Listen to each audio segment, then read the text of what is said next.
The shooting, there's certainly been a lot of talk about the type of language that a lot of the politicians are using. I want to play something for you that your husband said while talking to an audience of progressives this past weekend. Then we'll discuss. Listen to this.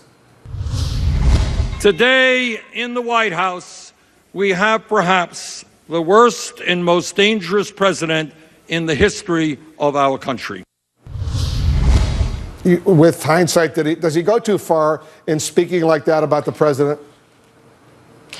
I don't think so, Wolf. I think what's interesting is that was at the People's Summit, and what I noticed on the weekend was that without any prior discussion, Roseanne DeMoro, Nina Turner, Van Jones, Bernie, and I all spoke about being careful and being involved with our policies and with our facts, but not engaging in the politics of personal destruction, that we believed in civil discourse.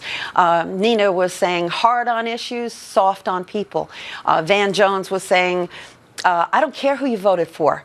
What we care about now is where do we stand. Now, dangerous, I mean, when you throw 23 million people off of health care without even a hearing, that's dangerous to those 23 million people. We have to be able to discuss the issues without demonizing the opponent. And honestly, Wolf, I think the media needs to look at itself as well. The media, it characterizes every conversation as an adversarial one. Your job, the media's job, I think, is to illuminate the facts, not fan the flames.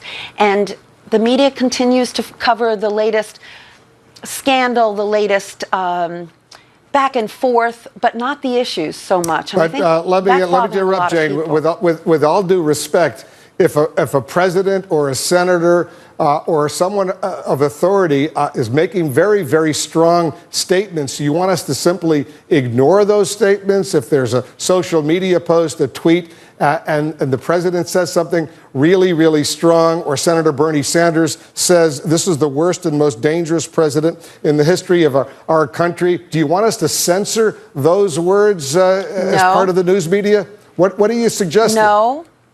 Well, I'm suggesting that just like the Democrats and the Republicans and the independents and the progressives are all thinking about what happened in this presidential race, that the media needs to do some self-reflection as well. The media is doing a lot of I can assure you, we're doing a lot of self-reflection. We're always looking back. We're learning lessons. We want to make sure that as the first draft of history, we get it right. When we make a mistake, we certainly always correct it as quickly as possible. This is not a perfect science by any means, but you know, it's you hear a lot of criticism of the mainstream media, Jane, from the conservative elements, from the right wing.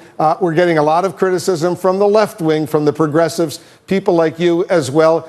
It underscores that we're trying to do as responsible a job as we possibly can, and we certainly aren't going to try to censor very strong statements from people of responsibility. I agree, Wolf. I'm not, what I'm saying